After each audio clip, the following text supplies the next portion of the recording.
Hello everyone, it's your friendly digital technology librarian, Christy here.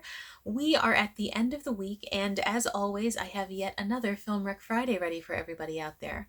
Now, this past Sunday was the Academy Awards for the year, and as I find myself doing every single year when the Oscars come around, I've just been in a real, movie kind of mood. I've really been looking at past award winners, big critically acclaimed titles, both like long format films and then short films. And, I came up with a little list of titles, primarily from recent years, and I wanted to share those with you. They're all films that I thought were really, really excellent, either because of acting or from stories. And, I'm hoping that you'll find something really interesting within some of these titles as well, especially if you've been in a similar mood to myself and you are looking for critically acclaimed and award-winning films too. So, as with every week, all of these titles are available to you entirely for free with the use of your Milan-Berlin library card, and they're all going to be available through one of our 3 video services, which are, of course, CleveNet's Overdrive, Hoopla Digital, and Canopy. And I know I say this every single week, but if none of these 6 titles strikes your fancy, definitely check out, at the very least, Canopy service. Now, Canopy is just a gold mine as far as critically acclaimed titles go. You're going to find so many amazing films that you may never have actually even had the chance to see, especially like short form films and short animated films that you won't find on, say, a Netflix or a Hulu or anything like that. So just keep that in mind, okay? So with that, I'm going to go ahead and jump into the recs, and I hope that you'll find something you really enjoy. Okay, so my very first recommendation is, of course, from CleveNet's Overdrive, and it is the film My Week with Marilyn, which was, I believe, a 2011 film. And as I say that, I just now realized that's an entire decade away. Wow, do I feel old at the moment. Anyway, My Week with Marilyn is a fantastic, fantastic film. It's kind of loosely based off of 2 published diaries from Colin Clark, who was a young aspiring filmmaker who worked on the Prince and the Showgirl film, which starred Laurence Olivier and Marilyn Monroe.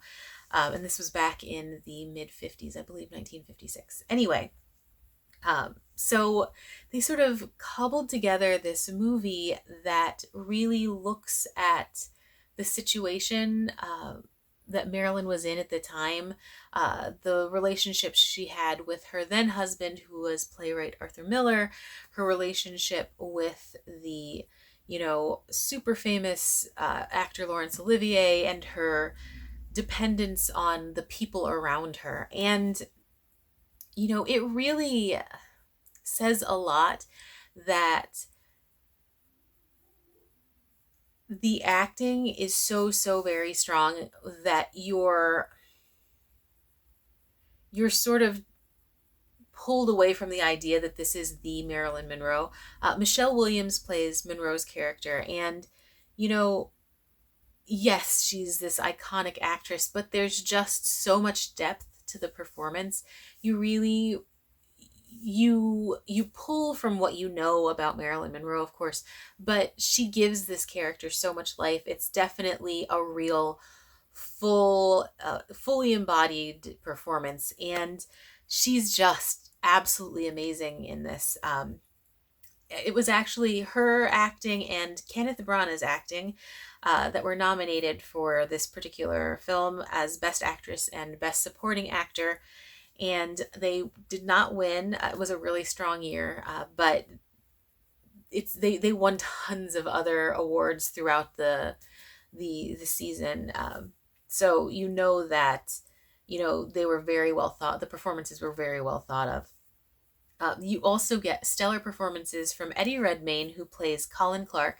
And again, Colin Clark is the young man whose diaries this story is particularly based on. And I'd forgotten all about the fact that Emma Watson, Hermione Granger, actually plays a small role, a small but kind of pivotal character in this as well. Um, and it's one of those stories that's really quite tragic, but in the best of ways. Um, you see this character that we know from, old golden era Hollywood stories, and you see just how sad of a figure she was, and how much she was hoping to just make connections with people. There are a couple of scenes where you almost see her physically clinging to her acting teachers, to like security, to it's just very powerful in that, and it gives a whole lot of weight to true stories that you hear versus like rumors and their glamorized image and things like that. So if you're looking for a really beautifully acted movie that comes from the golden era, that is based on the golden era of Hollywood, I would say, that sort of fleshes out rumor and mythology of these sort of epic figures, please check out My Week with Marilyn. It's an excellent movie, and I don't think you'll be sorry that you took the time to watch it. So again, CleveNet Overdrive, My Week with Marilyn, absolutely recommended. Now, my other recommendation from CleveNet's Overdrive is from a slightly more recent title, and that's The Imitation Game. The Imitation Game was nominated for several Academy Awards, including Best Adapted Screenplay, which it won, as well as Best Actor for Benedict Cumberbatch's performance. Now, Cumberbatch, I don't believe, won the Academy Award, but he did receive tons of other Best Actor awards throughout the season, and it should be no surprise whatsoever that he did. If you're used to seeing Cumberbatch perform characters like, say, Sherlock, or, I'm trying to think off the top of my head, like those are the titles that I really like recognize him from. But this is far and away like nothing like his Sherlock role. Yes, both characters are very smart, but there's just a great deal going on with his character in Imitation Game. Now, Imitation Game is the adaptation of Alan Turing's life. Alan Turing was this real life hero and a pioneer of modern day computing. He was a code breaker. He was an absolute genius. Now, he also was hindered by a really difficult personality. And there's lots of discussion about if there were issues what issues caused that. But I mean, the performance that Cumberbatch gives as this character is just incredibly moving. Like he goes from these extremes of emotion during the film, and you feel for him even when he's on screen being a total jerk. His dedication to the puzzle of code breaking is sort of fascinating in and of itself. It's almost, in a lot of ways, not like he was trying to help win the war effort, but just that it's a puzzle, it exists, I have to solve it. And that's really, really kind of fascinating to me, those kinds of personalities that are like that. You have a ton of other really excellent performances in the film, including a love interest of sorts from Keira Knightley. You have Matthew Good is also part of the cast. Charles Dance is incredible in this. I mean, it just has an exceptional cast in it. It also does do an incredible job of depicting Turing's essentially fall from grace when elements of his personal life are revealed that at the time were unacceptable. And it's, in today's society, it's absolutely ridiculous the things that happened to him because of it. And I know when I was watching, I was just like so consumed with fury for him that these things were happening to him because of the it's a very emotional film, and it's really beautifully done, and I can't recommend this enough. It really is a fantastic movie. If you're looking for a drama, if you're looking for historical tied films, if you are interested in World War II history, if you are an Anglophile, if you have any interest in, ensemble casts, Imitation Game is definitely one you want to check out. And I would absolutely 100% recommend it. So check out Imitation Game on CleveNet's Overdrive the next time you have a chance. Okay, moving along to our Hoopla digital recommendations. The first one I've got for you is the movie The Big Short, which was the winner of Best Adapted Screenplay. This one is one of those films that, oddly on paper, doesn't sound like it would work, but in reality absolutely does. It is such an entertaining movie about a really awful situation. If you don't already know, The Big Short is sort of based on true life story of the 2007 housing collapse. Again, just hearing it doesn't sound entertaining at all, but it's so well written and it's so well performed that you absolutely get caught up in the situation. You root for people that in your normal daily life you probably would 100% be side-eyeing. It's one of those weird movies that just don't make sense, but absolutely do at the same time. Anyway, so like I said, it takes place in, the years leading up to and the year of the housing, the national housing collapse. And it centers around this small cadre of businessmen, primarily led by a character named Michael Burry, who notices some serious flaws within the current economic climate. He is this Wall Street wunderkind. He sees and notices that there are a ton of these subprime home loans that are in serious danger of defaulting. And when I say some, like all of them. And he manages to take advantage of the situation and ends up making like 450% what he puts into it. It's crazy the amount of money that these guys made off of this situation, and it's really gripping on film. I mean, even though we know where the storyline goes, you're absolutely not sure if they're going to succeed or not, and it's one of those movies that I'm still so surprised how much I enjoy watching it. It stars Christian Bale as Michael Burry, Steve Carell, Ryan Gosling, Brad Pitt has a small role in it, and they're all of these very smart guys who have been involved in, that Wall Street financial economic life, and they know how the system works, but they just happened to see this little flaw, this little loophole that nobody else saw, and they're able to spin it to their advantage.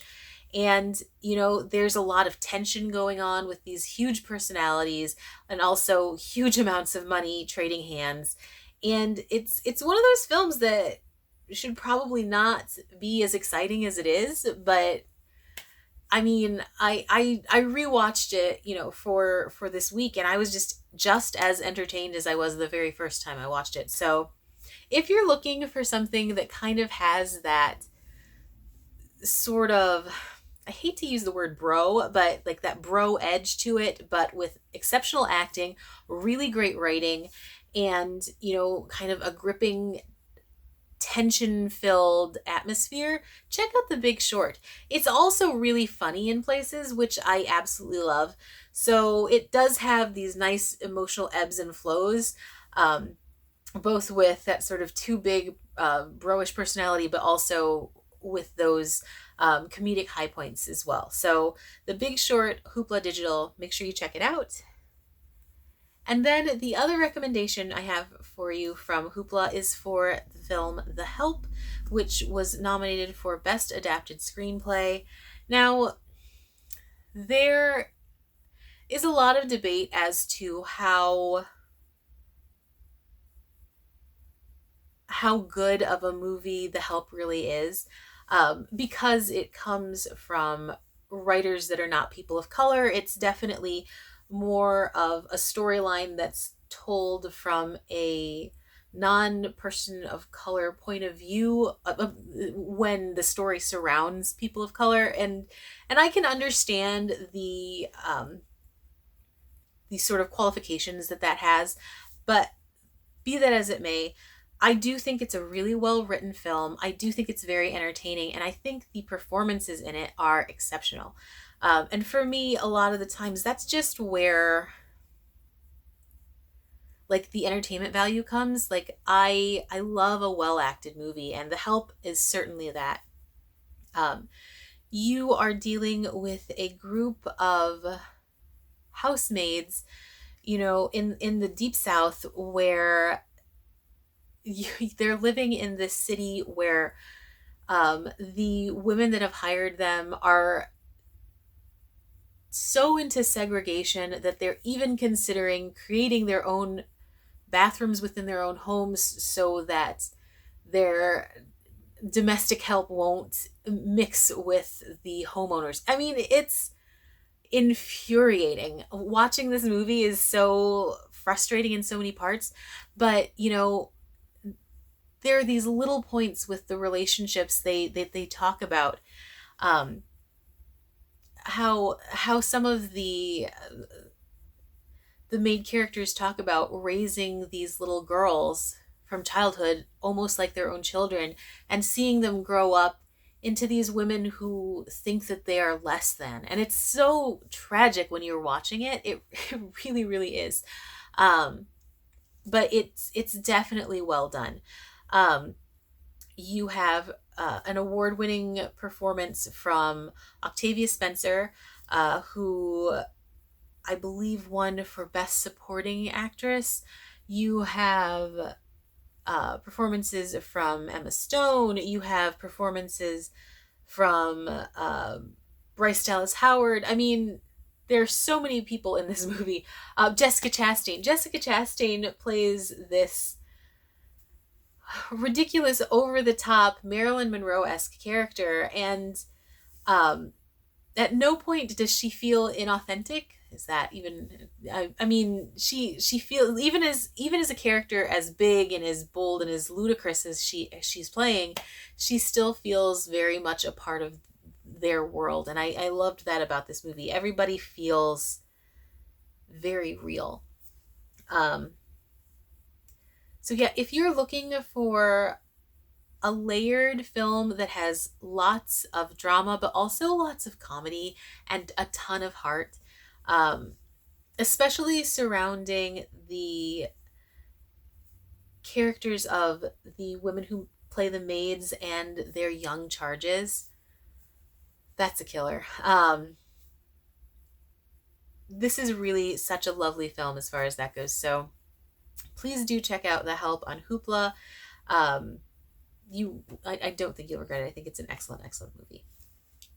Okay, my final two recommendations, of course, come from our Canopy service, and the first of those two is the film House of Sand and Fog. Now, this is quite an old film. It's a hard watch. I will preface that. It's definitely not a lighthearted movie by any means, but it is so good. The performances are so, so good. It's very intense. There's a lot going on as far as race, as far as socioeconomics go. it's definitely a layered movie, but just watching the actors go through like the pain and struggle is it's definitely worth a watch. Um, Now, in this movie, you are following a number of different characters. Um, Ben Kingsley and I want to make sure that I say her name, Shore Agdashlu. They play a couple who have immigrated from Iran, and they are living a very different life here in the States.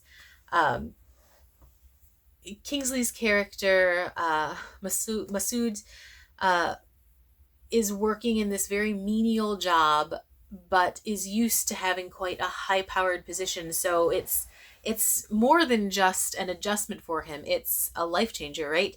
So he ends up um, able to win this sort of foreclosure auction on a house, and he puts in a ton of money into refurbishing the house, and he knows he's going to sell it for a profit, and he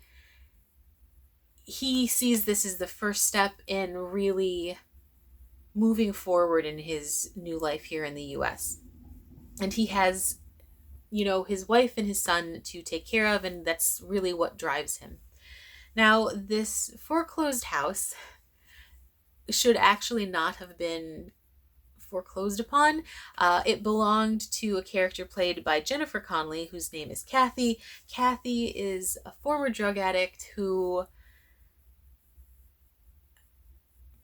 I don't know if it's just the force of inertia, isn't super proactive about, making sure that she gets out of the predicaments that she finds herself. But again, the house should not have been foreclosed on. It was, outside of her hands, and it wasn't actually, there's like all these red tape kinds of situations going on with regard to that home.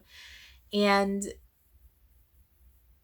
despite the fact that it's not her fault, nor should the house be foreclosed upon in the first place, she ends up losing this house, obviously, and it goes to Masood and Nadi. Nadi is his wife.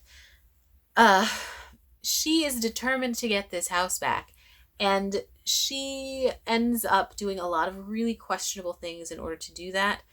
But she also ends up sort of forming a strange kind of bond with the couple at the same time. It's, like I said, it's a really layered movie, and there's so much going on, and there's so much tension, and so much backstory to all of these characters too. Like they feel very heavy. So there are a few points when you definitely, depending on how you feel about storyline, may feel that it's a bit too melodramatic, but whether or not that's the way you lean, you absolutely have to admit that the acting is top notch. This was actually nominated for both Best Actor and Best Supporting Actress, and both of those roles were the ones played by Ben Kingsley and Shore Agdashlu. And it's no wonder that they were nominated, because they are exceptionally well done. The ending is definitely intense, so I would say go into it knowing that. But again, if you like films with crazy good performances, this one is one I definitely recommend. House of Sand and Fog on Canopy. It's a must watch. Okay, so my last recommendation is actually a 2021 Oscar nomination. It was nominated for Best Documentary, and it did not win, but it's really, really good. And for a documentary is feels so much like a standard feature film. Like, even while I was watching, I had to keep looking up on the internet, is this actually a documentary? Did I read this wrong? I thought maybe it's just Best Foreign Film, but nope, it is nominated for Best Documentary, and it follows, I should probably tell you the title, right? It's called The Mole Agent, and it follows this 83-year-old Chilean man named Sergio, who is sent to be an undercover spy at a retirement home. and he is investigating a case of potential neglect. Now, that's obviously not a happy theme to be going off of, but you meet all of these senior citizens, and they're they're so cute, and I don't mean that in a condescending way whatsoever. It feels so much like a feature film, and these personalities are sweet and charming and adorable and so likable. All of these people are so just phenomenal people. I mean, you hear them say things that are really caring and really encouraging to one another, and it makes you have faith in humanity, that there are actually people who care about others, um, the way that these people do. Uh, there are also moments that are incredibly sad and incredibly moving, and it's all sort of mixed together in this odd, quirky jumble. Because Sergio is sort of like this. I don't even know. He's not a playboy, obviously, but there's this sort of like charming devil may care attitude about him that you just automatically love every time that he's on screen. And the way that the different I almost called them actors, but they're not, they're just people. The way the residents respond to him and the way he responds to them in return, it's just really, really charming. um he A big part of the storyline is how he has to find the balance between doing his actual job, which again is this investigation into these reports of possible neglect, and just getting involved with the daily lives of the other residents, because he wants to help, and he's so lovely a human being. Like like he wants everyone to be happy and to be enjoying the stage of life that they're in, and it's just such a sweet, wonderful film. If you are looking for something heartwarming, if you are looking for something a little off the beaten path, this is the most not documentary style documentary I may have ever seen. It is The Mole Agent, and it is available on Canopy. And if you don't watch anything else, I highly recommend this one. It's such a good movie. So with that, those are my 6 recommendations for the week. Um, Again, if none of those really sounded super interesting to you, please, please, please, don't be afraid to check out Canopy to find your own critically acclaimed titles. There are so many more available. I mean, I could do weeks and weeks of Academy Award nominees just based off of Canopy alone. So you can definitely find something that you will like on there. So with that, I'm going to go ahead and close out this week. Thank you, as always, so much for joining me, and I will see you next week. Bye-bye.